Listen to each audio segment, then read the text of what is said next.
on the Kindle Select or Kindle Direct Publishing Scheme, whatever it's called. And I've had a little bit of luck with that so far, people buying it and saying it's all very, very good, so that's brilliant. So I'll talk a little bit about ebooks this afternoon, but we've got a variety of self-publishers on the panel this afternoon who can talk about, I'm sure, things like assisted self-publishing, the self-publishing of hard copies. You may see a few of my colleagues here have got hard copies. So hopefully, between the five of us, we'll all know something about everything this afternoon. But a little bit more about me. I'm a former broadcaster. I worked on a number of radio stations, including a few, Mercia FM from Coventry, which is obviously around the corner, and a few others back in the day. So that's my background. I now live in Buckinghamshire. I do a bit of acting, I do a bit of performing, make films and all those sort of things. And alongside, as I said, I'm self-publishing novels. I've written the second one now, which will hopefully be out by the end of the year. And that's just about me. So if we start on the left-hand side with David here. Right, thanks Andy. Right, so I'm Dave McCall. I'm really David Ebsworth. I'm schizophrenic really, because David Ebsworth is my head name. My real name is Dave McCall. And I was, until I retired 4 years ago, I was a union negotiator with the Transport and General Workers Union. So kind of interest in history, interest in politics. And the book that I always wanted to read and write and intended to write was this hefty thing. Its very first review, somebody said, this is the heaviest book I've ever written. And it took me several paragraphs before I realised I meant physically rather than content-wise. And this is a book about it's Bonnie Prince Charlie in Manchester in 1745, and it's been described as Manchester meets Deadwood. For anybody that knows the television series Deadwood, if you kind of transpose that into Manchester in 1745, you'll have a fairly rough idea about how it stands politically and every other way as well, actually. So I've written that one. And my second book is this one. It's called The Assassin's Mark, and it's something entirely different. This is set in Spain, end of the Spanish Civil War, and this is the book that I definitely didn't intend to write. And I can talk to you later if you want to, if anybody's interested in the process. The reason I wrote both of them was that, so do you want me to do my... You carry on, David. Carry on? Okay. So the reason that, what happened between this and this was I write this, and so this is what, 4 years ago now I suppose, spent a year and a bit writing it, and then I went through a year of following what in my simple mind at that time was the only route available to authors to become published, which was you have to find an agent, you know, the agent finds a publisher, maybe you find an agent publisher and so on and so forth. And I spent a year going down that track and learned two things, really. One was that the whole process of traditional publishing is at best a myth, and at worst a lie. And again, I can explain that in more detail if you want me to. And then the second thing that I learned was that people in the industry can be incredibly rude. Now, I'm not talking about rejection. If anybody's written anything and submitted it, you'll know that rejection becomes a kind of, a way of life for you, and that's perfectly fine. I have no problem with that. I understand they're about selling books. What I found really difficult to take was that I was writing to very, very large companies with professional departments, very, very nice, polite emails and letters and so on, and not even having the courtesy of a reply. It wasn't even that you get to rejection. They just can't be bothered to reply, and I was kind of getting more and more into, I don't know if I want to be part of that particular process, and therefore I started looking for alternatives, and therefore the more I read during the year, I'm thinking, this self-publishing thing looks a bit interesting, really. And there are two bits of self-publishing, I think, broadly now. There is one which is the bit about, I've written a really good book and I love it, and I simply want to see it in print and give it to my dad, which I still kind of call vanity press. That's my dad hasn't read mine yet. Not mine, but there you are. But you know what I mean, it's that kind of stuff. Or it's, I think I've written something here that's a good product, and it's worth putting to people, and therefore I want to see it on the market. And actually, therefore, what I'm doing, yes, I'm an author, but am I kind of doing this because of the muse and my artistic talent? actually no, I think what I'm doing is kind of establishing a small business. And once I kind of had that in my head, and I then started examining the kind of the opportunities for self-publishing, assisted publishing in this particular case, then lots of other things slotted into place. Now, again, I can talk about those now, or I'll leave it and then maybe pick up some questions. We'll hear back from David. Yeah, I think David's given us an awful lot of food for thought there. Again, we'll get to the questions in a second, but I'll move on to Tom Bryson. Good afternoon, ladies and gentlemen. My name's Tom Bryson. I have also self-published several books. In fact, I've self-published 3 books so far. And as David says, what you find when you do self-publish is you are becoming a small business and running a small business. And surprise, surprise, my books are actually selling. You'll notice that I've got the print version here, obviously, but also my e-books are doing quite well. And I am concentrating on e-books, which is where I'm getting most of my sales, but I am getting paperback sales as well. For those of you who want to take this a stage further, and I'm only going to talk briefly at the outset, if you go on my website, I've actually produced a little booklet called 8 Steps to Publish and Market Your Book.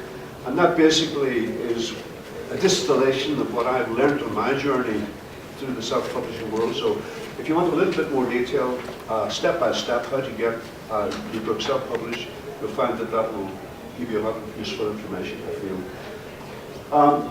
Talking briefly about the books, the first one, Too Smart to Die. I said this in Birmingham because despite what you think about my accent, actually I've lived in the Midlands for most of my adult life, and I've worked in Birmingham for different organisations. So I know Birmingham very well. So I chose to set this book in Birmingham with a Birmingham-based cop who is the protagonist. The first murder takes place outside the council house. That's not a spoiler because that happens within the first pages. And then there are further nasty incidents on Broad Street and Clubland. I followed Too Smart to Die with a thriller, a political thriller, mainly set in Ukraine, in Kiev and Lviv and Dnipropetrovsk, cities that I've visited and had the opportunity, I nearly said the pleasure of working in under contract. I hesitate to say it was a pleasure, but it was an experience. That was when they were just coming out of the communist era. And that book basically is a political thriller.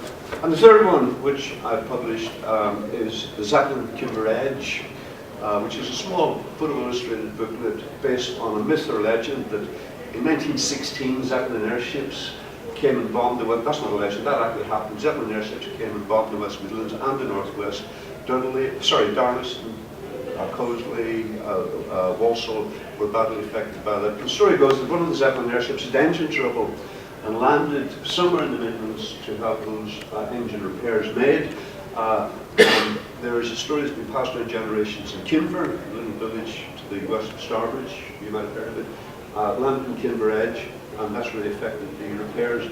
Now nobody knows if that's true or false because the airship was then shot down with the Dutch on its way back, so there were no survivors to live to tell the tale. So I took that little bit of fact, which I've got, which I've researched from 2 sides of A4. It's on my stand. If you care to pick that up, you're welcome to take that with you. That's the facts, and that's the fiction. So I took that fact, and then I had an idea of a guy who spotted that airship and what happened to him. And that's often a good way of telling a story. I can take something factual and leave a fictional story around it. I'm going to stop now in just about 30 seconds, but I will say that these books are published by a system called Print on Demand, which is much better than having 50 or 100 or 1,000 books printed, sat in your garage when you hope to sell them and you made a big capital outlay. With Print on Demand, you only buy as many books as you want. You can just buy 1 or 2 or half a dozen, and then you can sell them on like that. So Print on Demand is one of the most fundamental gains in the self-publishing industry. In time gone by, people had to get 100 books printed, take them to a store, they could get them into a store, and you would struggle to get a sale or return business in many cases, but often you could do that. So Print on Demand for print books, and the same books then up on Amazon for reading on the Kindle.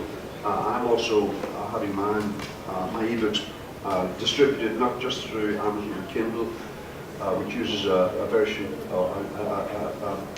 called Mobi, but I'm also having them published as EPUB products, which means they can be read on iPads, Sony's, Kobo e-readers, and you have a much wider distribution on that basis. So I'll stop there. Thank you very much. Obviously, any questions afterwards, I can move this. Thank you very much, Tom. And it's interesting you talked there about marketing. With my book, as you can see, I've only got the postcards today, the rest of the guys have got hard copies. With my background as a journalist, working in radio and print, I've got a lot of good advice to give about how you market, how you write a press release, and things like that. So I'm happy to talk about that a bit later on myself. But I'm also happy to introduce our next self-publisher, who tells me that she's just about to publish her 6th book. Thank you. It's Marilyn Rice. I'm Marilyn L. Rice, and I've only brought one book in with me because I didn't want to embarrass my colleagues.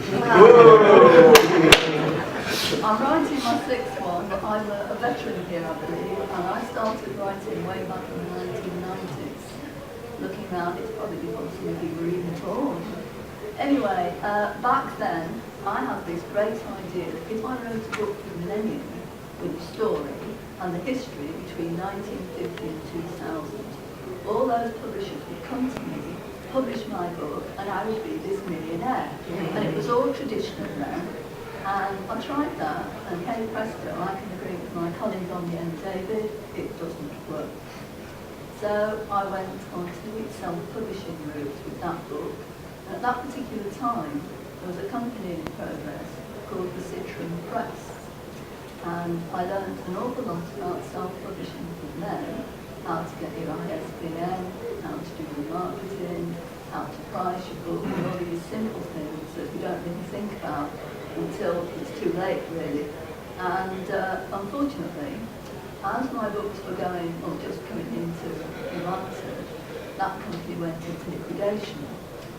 Now, one thing I've learned over the last 15 years is that many writing companies, whatever you want to call them, go into liquidation very, very quickly.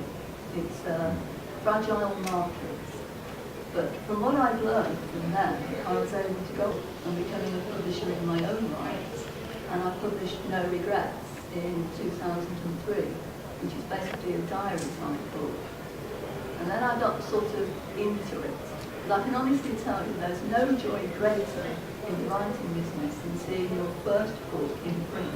I can still remember jumping for joy when I saw the delivery company coming down the corner of the house, and these boxes came out, and I opened the first one, and there was my first book, hardcover. And I went to the next door neighbour, pointing to my name on it, saying, "Look, that's me, you know." And they thought I was bonkers, and they already knew that. Anyway, when we get to number 3, I'm getting quite excited at the prospects of writing one. I can even believe that I'm going to get to the end of it. And when I started with number 1, I didn't know whether I'd get past chapter 2. But it's like most things in life, the more you do it, the easier it becomes. And just to make it even easier for me, I've got into the habit of starting with the ending. And then I go back to the beginning, and then I'm trying to get to the end. Somewhere in the middle, things tend to go wrong, and I find characters take on a life of their own. And that is very good, because if they're doing that, it means I'm doing something right. And then I let them take over. And eventually, I get to the end, and I've already written it anyway, so it's dead easy. And then I had this brilliant idea for book number 4, purely because I met someone on oncology once called Derek, and I hope there's nobody called Derek in here, but he was the most boring person I'd ever met. And he complained about absolutely everything.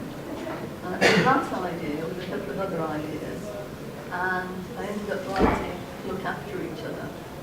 And when I got to the end and I self-published it, I realised there were a lot of questions and answers. So hey presto, I wrote the sequel. And as I said at the beginning, you know, I've only brought this one in, so it's legacy. I have the other 4 on the stand, the other 4 books, I didn't want to embarrass them. So this is my 5th one, and it tells what happens after the lady in question has died, and how when she's upstairs, wherever you want to think of it, how she comes back down with people who've already died and helps or hinders what's going on down here. And of course, it's quite exciting to be able to write a scene where you've got perhaps 2 or 3 people who are dead in the same room as 2 or 3 people who are alive. And of course, they can say all sorts of things and do all sorts of things which the people who are alive can't see. And it's quite fascinating to get it all into into writing. And when I am writing, I always do all my dialogue and all of it aloud. And I do the actions, the screamings, the shoutings, or whatever. And if somebody is slamming their hand on the desk, mine goes on the desk. I know whether it's right or not. And I do live alone. And I'm always expecting the neighbours to actually send men around in white coats. And so far, they've just accepted that I live in town, cuckoo land, and I'm completely bonkers. And I think if you can take that with a writer, then you're doing quite well. And I was very lucky with my 4th book because I was taken on by a company in America. And although they are traditional, and I thought, great, by 2009 I've made it, no more do I have to promote my own books. Forget it. Even when you go to the traditional, the so-called traditional people these days, you still do your own marketing. Which is why many people who have gone there are coming back to people like myself who are self-publishing to start with and say, well, it's much easier to do it that way around. And I'm just with both of them at the moment anyway. But, now this is my best bit for today, this is where I say, please vote for me, because on my 6th book, I have discovered that there is a company in the States called Hammond Publishing, I believe, and they have a competition, Next Best Author Contest, which is on these little cards which I've got here. And I would like anyone who's really into publishing to take a card with you and vote for me on this. But more importantly, if you have a manuscript yourself, or you're thinking about publishing, the prize is a contract with this company in America, and you have till the 21st of June to actually submit the first 2 chapters of your book, providing it's either self-published or an unpublished manuscript. So if anybody's interested, collect a card from me, send to yourself, please vote for me. Is there anything else you'd like me to add to that? Have I mentioned all my 6 books? Is anybody in any doubt about that? I think we'll have plenty of time to get back to that. What's been interesting, very briefly from my point of view today, has been chatting with fellow self-publishers on our stall. Some very interesting stories that Marilyn's just told us about her trials and tribulations along the way. And what I will say is, at the end, if we haven't answered your question, we will be in the King's Room, which if you go out of the door here, go down to the bottom on the left. We're next to the dice stall, where I think they've sold all their dice. Everybody's There's no got a dice dice over there, unfortunately, but if you don't want any dice, come and talk to us about self-publishing. But before we get to the questions, our final, certainly last but certainly not least, self-publisher who's joining us today is Fiona Linday. Hello, nice to see so many people. So much enthusiasm for writing. I came to writing because I was teaching, and I thought to be a good teacher you need to be learning something yourself. So I went off and did a course at Lancaster University on creative writing.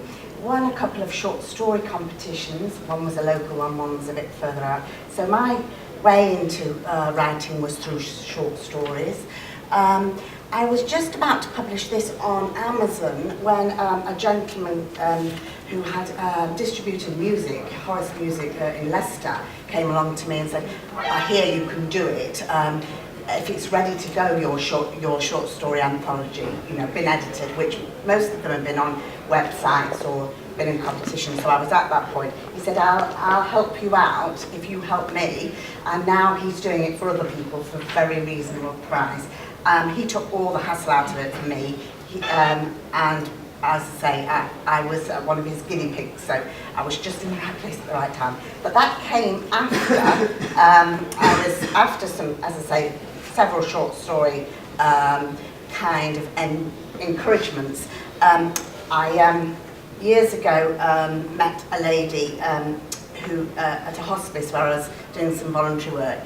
And she was dying, and in my head, I've got children the same age, and I just thought, what happens to the kids? So this is where your research comes in. I went away and I volunteered at a loss and bereavement centre, and I found out there's quite a lot of young people who suffer loss, and I put it in a scene and I made it a hopeful scenario. So it was kind of to encourage people who had loss in their family to kind of get by with a lot of help from their friends. So my writing I find cathartic. One of my short stories called Love is more in the category of life writing, and that's just gone into a book in America, an anthology called Spiritual Awakenings. So I've kind of had a couple of people come alongside me and say, you can do it. This book was the 5th book to be published with a company called Onwards and Upwards, who they were a very small company who thought they wanted to be published themselves, thought they'd open their own publishing house. Now they're up to about 60. I'd rather not go with them next time, because I think we get higher aspirations.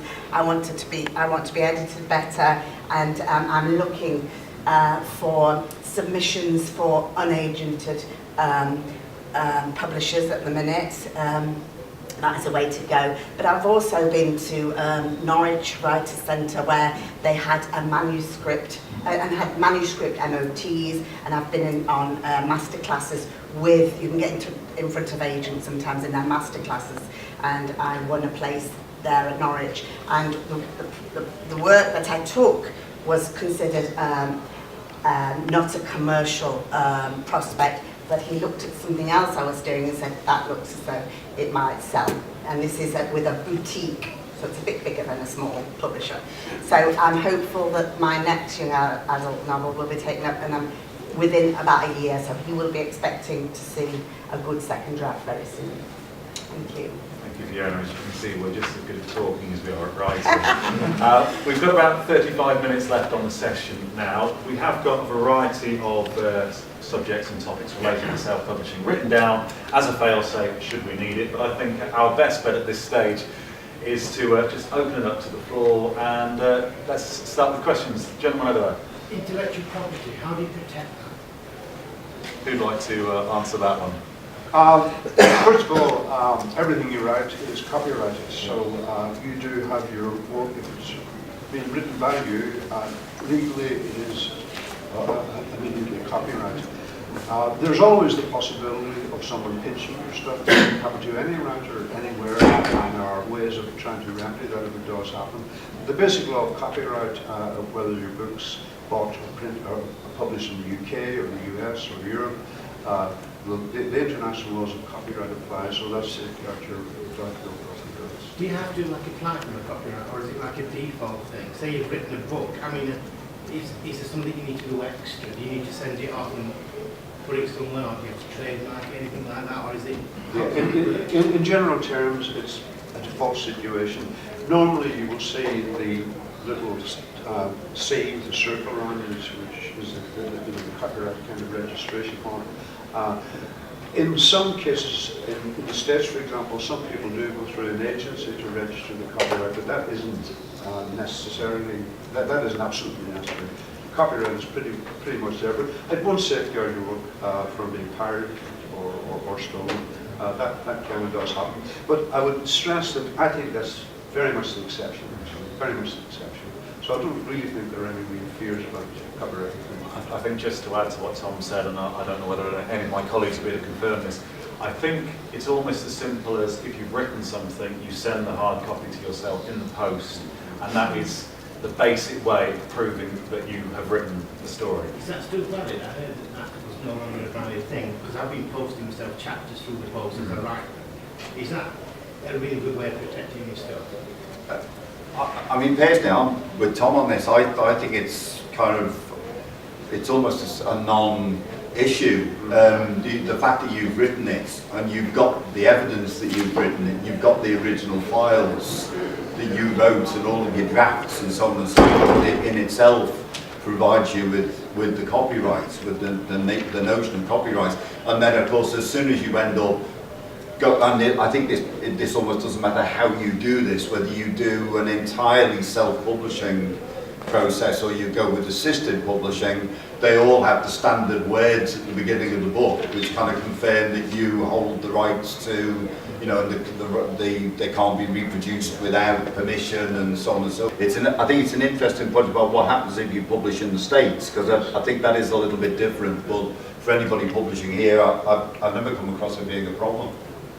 Yes, sir. Yeah, I was just going to kind of answer that. Yeah, legally it has been said that posting yourself to a copy is worthless, so don't go spending a fortune on email, on registered delivery and stuff, because that's worthless legally. But the best advice is to keep things like notebooks, keep computer files, computer discs of early versions, because that can be used as proof that you worked on it.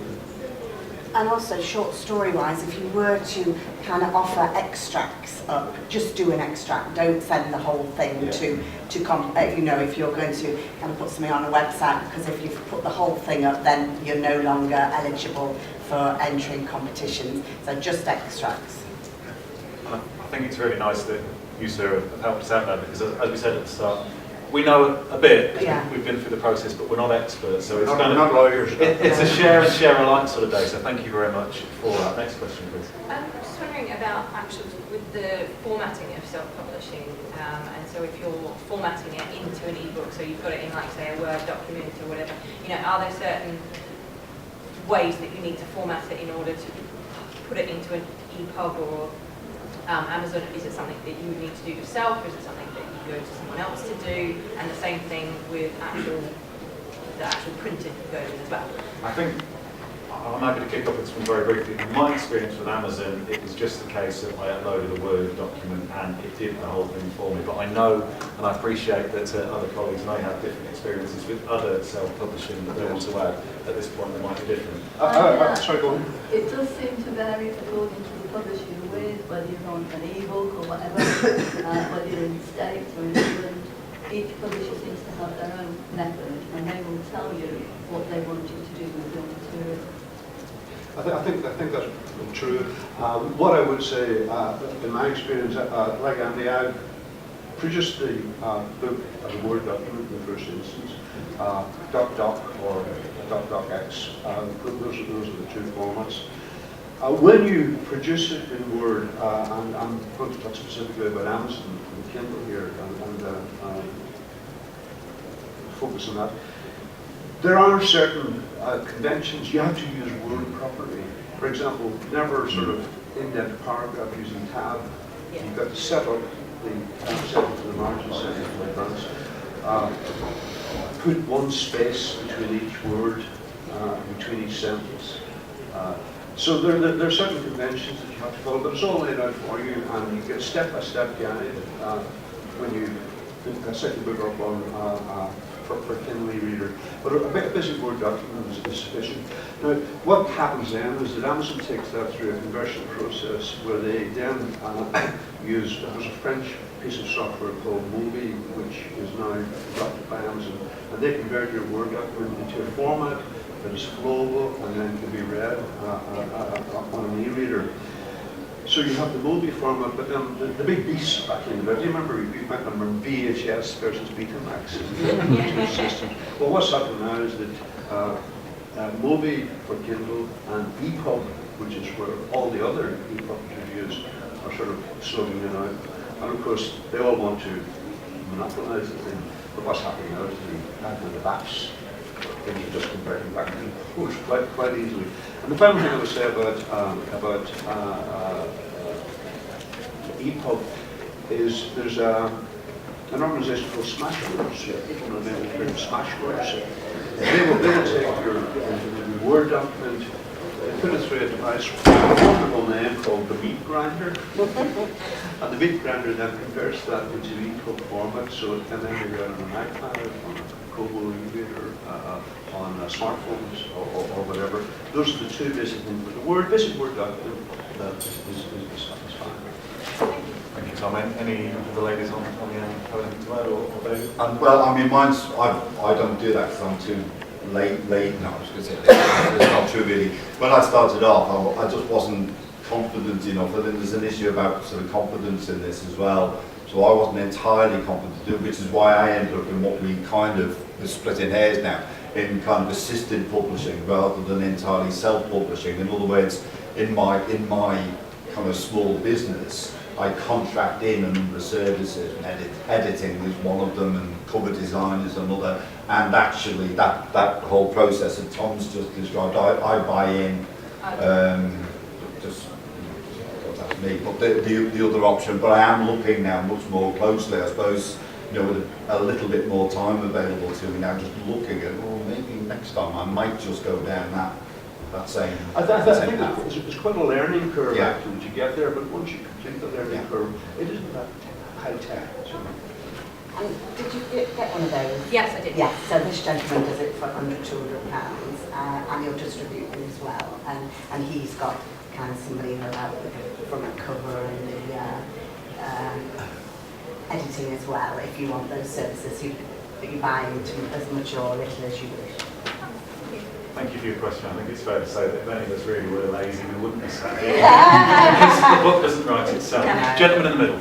My question is about editing. I find self-editing to be quite difficult, but do you have to look for specialist editors? That's a good question. I mean, it's the long hours of staring back at that computer screen.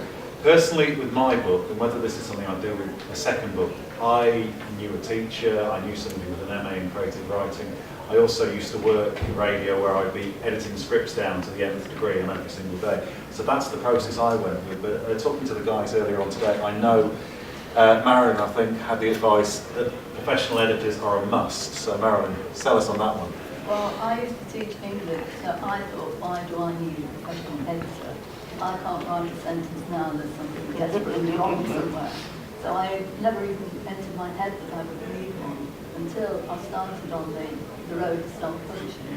And it was the company, the Citron Press, who said to me, you need a professional editor. And so I found one and realised why I needed one. You know, teaching English and writing books are actually different things.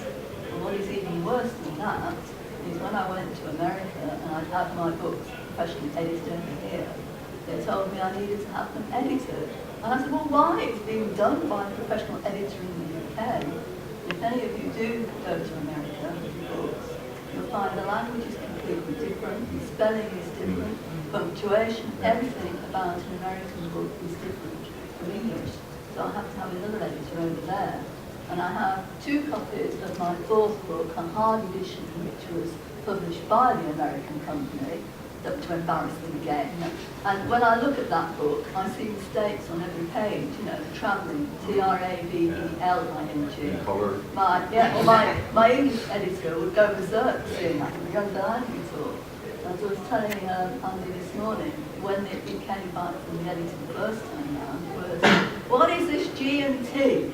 What is a G&T anymore? It's a gin and tonic. We wouldn't write gin and tonic, we would just write G&T. And I'd written something about an L driver. Is that a lorry driver? Because they don't have L drivers over there in the same way that we do. And the other classic one I mentioned this morning, which had Andy in stitches, was, what is this jumper? Does a man wear a dress in England? I'd written that this gentleman, Derek, who I mentioned earlier, was wearing a cashmere jumper. Well, apparently a jumper is a dress in the States. I didn't know that, so I had to change the sweater. So, I mean, for those reasons, if you go to another country, you need another editor as well. So I wasted 4 years because I didn't think I needed a professional editor. And there's one piece of advice I would give to anybody today, it's work with a professional editor from day one. Or even a team of them. I hasten to say, I think it depends what you're talking about here, because there are 3 distinct things for me. 2 of them are definitely editing, and the 3rd one is actually proofreading. And we tend to kind of mix them up sometimes, but they're very different. So my example will be with Assassins. That I haven't on my team. I have an editor, lady in the southwest, and she kind of edits in the sense that she goes through the story and says, you do realise, don't you, that this bit of the story doesn't match up with this bit of the story. You know, there's those really kind of simple things that sometimes you don't see the wood for the trees as an author. Or in this case, she was very, very kind. She made very, very few suggestions, but she said, do you know that this really misses something at the beginning? And she's this is a lady who hates prologues. She's got a real thing about prologues, and she said, do you know what you really need in this book? You need a prologue. and she recommended that I write a one-page book. And you know, I'm writing this one page, I've written 350, and I'm writing this one page to go to the beginning. I thought, this is absolutely where you could feel it pulling the rest of the story together. Very strange experience. That was kind of one thing. The second thing then, there are all the, so that's the kind of story editing. Then there are all those things about the kind of what I suppose you call the cultural editing, maybe. It's set in Spain, I understand Spain, I know Spain fairly well. How's a Spanish person going to view this if they kind of read it from their perspective? Very, very differently than we would, even if their English is perfect, and there will be bits in there that kind of just don't feel right to them. So, and again, therefore, I had a friend at Alicante University, you know, read it, and she then became second editor. And then finally, this process of the proofreading, all that stuff that, as the writer, it doesn't matter how many times you look at that page, a third party, a professional proofreader, will always find 3 mistakes that you've missed, always. So I agree with that. It's another, you know, you need to be, you've only got so much money, you can only kind of spread it so thinly, but those 3, and if you can get it done for nothing, that's brilliant, but yeah. And never rely on your spell check on the computer. Right? No spell checks. No, well, it can't spell check, can it? So you say that word. This is all harder than it looks, isn't it? I mean, does that answer your question, Tim? Yeah. Fantastic. If you've got any more about that, obviously we'll be there at the end. Lady on the end, who's got? Did you put your hand up? No. Oh. All right. Okay. We'll move to the lady anyway. No. How do you find these editors? I mean, again, you know, you can't go up to somebody and say, I have a 300-page document, will you read this for me? You know, most people will say no. So how do you find this beast, and how do you find somebody whose ideals kind of match up with yours so that you don't muck up the work? I think the very simple, and there's a lot more to this than this, is Google is your friend, as it is with everything else. But I know there are other options as well. The artist and writer's yearbook, Yes. the red book. And there's also a yellow one, Yeah. is it the handbook? I've forgotten the title. Writer's Handbook. That's it, thank you. Those 2 books in W.H. Smith's or any good bookshop, if you can find one that's left, of course, or alternatively you can get them from the internet. Those are really the Bibles for the writing profession. I think it's about 20 to 25 quid. It was red, the last version I got, but as you say, Marilyn, it's a Bible. It's got everything you could possibly want to write a book in there, so I'd urge you to go and get it. So somewhere between the Bible and compact book. Yes, very good. Sir. And you could use LinkedIn as well. I don't know whether you know that. LinkedIn, That kind of will find you somebody local. And I found somebody attend literary events. You know, they're very good. You know, New Writers UK that we come from. You know, we hold events, and there'll be an editor there. There'll be, you know, at least one of each breed there to support. And if that person you don't gel with or won't work with, they'll often, you know, if they're quite sociable sorts, they'll recommend somebody. I think what Fiona says there leads us to an interesting area on the publicity side about social media. I mean, I class LinkedIn as being a social media. You've also got your Twitters and your Facebooks. And we talk about publicising, we talk about just building networks as a whole. A very good way to do that is to use your Twitter page, your Facebook page, to just find other writers who are out there. I mean, we're all here today. You guys are aspiring writers or have got novels that you've written. It's all about building up the contacts and finding different people who can help you out. Someone might know the answer to a question that we don't know the answer to, so just get on your Twitter, get on your Facebook. There's so many self-publishers out there, all with 30 to 40,000 followers out there. So that's a very good and obviously a very cheap way to build up a little bit of a profile. Yeah, we're going to ask with the fact that quite often going the publishing route is because you're a typical poor writer with no money, you're trying to get something out there with no money to fund it. I mean, what sort of ways are there around the fact, say, you're in the position you can't afford to pay someone to edit. It'd be nice if you could, but you can't afford to pay someone to edit it. And the whole idea is getting that first thing out there to maybe get some income, so maybe next time you can. Are there any sort of solutions? If you I think one way is actually, if you look around your own circle of contacts, people you know, there are some people who've got extremely critical eyes. They're natural editors. They've got an eye for detail. I had one of my pieces taken apart by someone who works in a legal office. So her work day in, day out was making sure that legal documents are absolutely correctly drafted, right down to the space between letters, period, full stops. So someone, if you can find someone who's got that ability, that critical eye, that can be a way of getting there without spending money. But I do think, as everyone else says, that at the end of it, you might have to photograph for some degree of editing. Perhaps not the structural editing David was talking about. That's something you might be able to go through yourself. But certainly for line editing, I think you do need some professional help there. Ideally. There's one point though, we're talking here about editing, writing, the first bits, but the hardest bit of all of it is the marketing at the end. You know, when you've got your book there, it's your pride and joy, or your baby, as we're saying on this side. You know, you've loved it, you've worked with it from day one, your idea, etc. You've got the entire world to know about it. You have to put it out there, and that is the difficult bit, getting people to put it out. So, you know, you need money for that, really. And I'm still trying to work Twitter. I know Andy's talking about it. You know, and people will say I'm on Twitter or I'm on this. I'll follow you, you follow me. And so that's fine. But how do I do it? And where are we going? You know, I'm still trying to work it out. So, and I'm sure there are a lot of people around like me who look at Twitter and say, well, how does it work? I've even read a book on it. I don't understand. I think Twitter's a very interesting one from my point of view. Going back to what I said, I mean, I'm on there, and at the moment I've got 300 followers or so, which isn't that many. It's growing and growing and growing. But then you look at it, and as I said, there's some self-publishers with 30,000 followers, so it's becoming quite a saturated market. But I wouldn't say, if you're going to publicise, just use Twitter, just use Facebook, but have it as part of your armoury. I think it's very, very important. Gentleman down there. Yeah. Has the relative ease of digital publishing changed the way that you thought about narrative structure in terms of how you build a story or the length? Because you're more open to tell a shorter story if you want to, that would be possibly too short in print, even if it's just a couple of thousand words, or leave yourself more open for a sequel when you're writing a story because it's actually easier and you know you'll be able to get it out there one way or another. I mean, it's an interesting point for me, because I was joking before, I'm not sure whether you heard, I said this, somebody reviewed my book and said this was the heaviest thing that they'd ever read, and now I realised that they meant physically. The truth is that I kept on being advised to cut this down, because what I've ended up with is a physical copy of something which is actually, from a kind of commercial point of view, almost a disaster.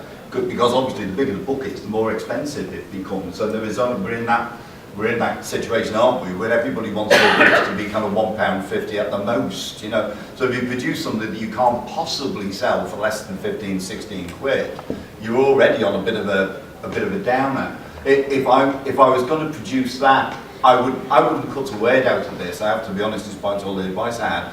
If I was going to publish that again and I was starting again, I would go down the ebook process for this.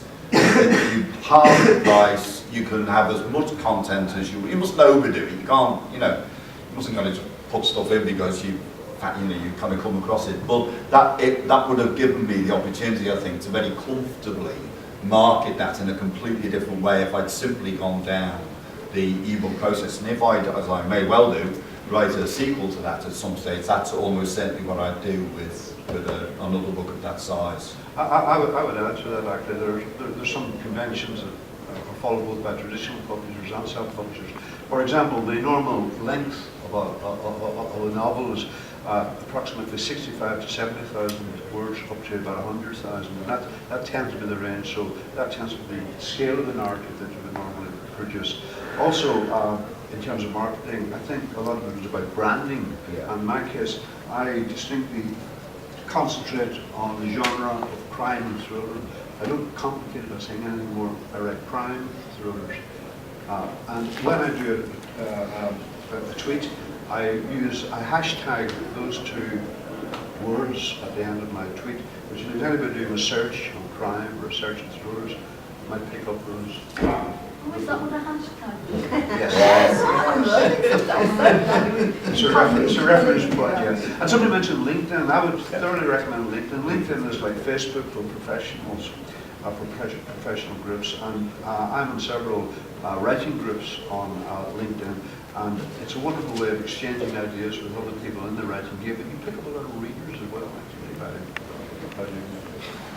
I think a very brief point on the branding as well is the fact that it's, as we said, it's your baby, it's your product. You have to have 125% confidence in your product, because if you haven't, no one else will. So before you publish it, make sure it's as good as you think it possibly can be, even if that means putting in a drawer for a month, they say, and then doing that one final edit, because if you don't believe in what you've written, then no one else will. One question in relation to the marketing. Do you think it's better for things like cover art and that to look into independent artists, companies, or to do self-editing photos to create? I would say, in my experience, I mean, I feel relatively embarrassed actually looking at my cover, if I'm being honest, compared to other covers. My cover was done by a friend of mine who did have certain skills in Photoshop and things like that, so he wasn't a total novice. But if you look at this compared to things like Tom's here, and obviously David's, that's right, it is a very heavy book. Liner. Yeah. You could throw that distance, damn it. And Marilyn. Yes, and Fiona. So you've been done by an American company? Yes. I think if you're doing it, I mean, if I can just explain, because it sounds like I've done myself down there. With my self-publishing of my book, I did try to go down the traditional route with literary agents first of all.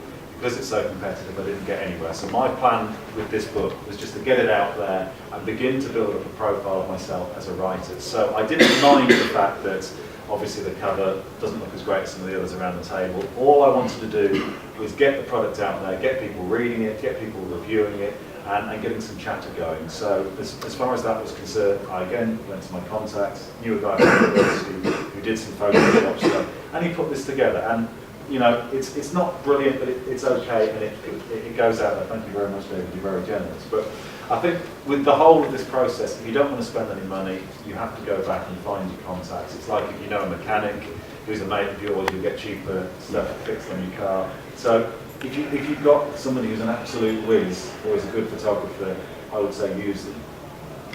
I don't know if anyone else on the panel has anything to add. I would perhaps just to add to that, if you are looking for cover design, if you go, I mean, this was printed and distributed by Lulu.com. I don't know if anybody's heard of Lulu. Yes.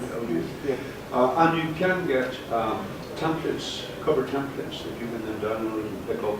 And that was the first one. Now, I haven't got a picture on that at all. The front one is quite plain. Some people say it looks so much like it could be an academic book or something, a textbook, and I accept that criticism. And if I were to do another run as a further edition, I probably would change the colour. The cover, whereas this cover here, you know, a figure coming out of like an explosion or appearing, you know, in the foreground, and some military type feel about it. And the book is about a bomb disposal expert, so that was appropriate. And again, that cover, although I designed it myself, I imported the images. And finally, again, that cover there is a photograph I took myself over on Timber Edge, and then used the Create Space tool to bring that in. And that also is a photo illustrated once I've got my own sort of photographs, which, going back to the question somebody asked about the Word document, if you could JPEG, JPEG photos in particular, you can upload them directly from your memory stick. I think it's one thing to be very much aware of, that when you've got your book, whatever it is, and you've got the price and everything, and you're trying to sell it to your friends or whoever, no one actually wants to pay for books. I think they all fall out of the sky. You know, I was telling Andy this morning, mine went into a local shop as soon as they came out, and this lady said, well, I'll sell it for you. And I was there one day, and somebody came in, and they had their bar of chocolates, and they paid for it, and they were quite happy. Pay for a bar of chocolate, and as you're trying to sell one of my books, is it free? And I've heard that so often over the years. People just seem to assume that people who write books don't need money, books fall out of the sky, and why should you pay for them? You'll pay for anything else when you go into a shop, but you don't seem to want to pay for books. We've not found that out yet. On that, what do you think of the idea of the e-publishers, where some authors will publish the first book and have it and have it for free, and then charge for the second or interested. Is that an advisable method, or? I think, I mean, very briefly, because I know we've only got about 3 minutes left, as I thought things would fly. What I did with mine was, it was available on Amazon first off for about £3, and then I took advantage of the Amazon Kindle Direct. I'll work out the name eventually. It's the one where you can basically have a week's free promotion where the book is available for free for that week. Yes. The first time I did that, 300 people bought the book. But as we were saying earlier on, they bought the book, whether because they didn't spend any money, they've actually invested in reading it afterwards, we don't know. The second time I did it, 90 people bought the book. So I think there's a way of raising the profile and just getting it to a few other people who then might tell their friends, who then might read it into possibility. Whether it's a long-term solution, I don't know. It's a bit risky, isn't it? And we do end up giving a lot of books. We're very generous people. We give loads away anyway, don't we? Because, you know, anybody you've ever met, you feel as though you've got to give them a free copy. You feel embarrassed saying how much the proper price is. So try and get some money if you can. That's it. Try and get it if you can. Yeah. On And that note, I have heard about something that Amazon are doing with Kindle. They've set the Kindle library thing they've got going, where there is an option if you offer them the book exclusively, then and make it available in their library, then although people are getting it for free through the library, they put an amount of money into the library, and then authors will get a relevant share of that. Yeah, money back. that's one of the other. Loads of stuff. And we could go on all afternoon, really, I think. But has anyone got any very, very quick questions before we finish? Where are you guys after this? We are in the King's Room, which is out the door, turn right, and then I think it's the third left along the way. And we're next to the dice. You can also, I'll get my plug in, you can find me on Twitter if you want to talk to me. It's on the back of the sheets, but it's at Andy Holmes Media on there. I don't know what would happen if you search for Andy Holmes, you'd probably find me. Probably with this very pretentious picture of me on the back. So I just want to say thank you very much to everyone for coming. It's been, I've learned quite a lot just sitting here. It's been great to talk with the fellow authors, and best of luck with your ventures out there. Can I just give a plug for this? Of course you can, Marilyn. Is there anyone who'd like to take one of these and talk to me, or in actual fact possibly put your own manuscripts on? And it'll be her 7th book. And also, if you want more information about the authors, if you didn't catch what we said at the start, loads of information on here, so I will bring these around at the end. Thank you very much to our panel, to David, to Tom, to Marilyn, and Fiona, and thank you very much everyone. Enjoy the rest of the day. Thank you.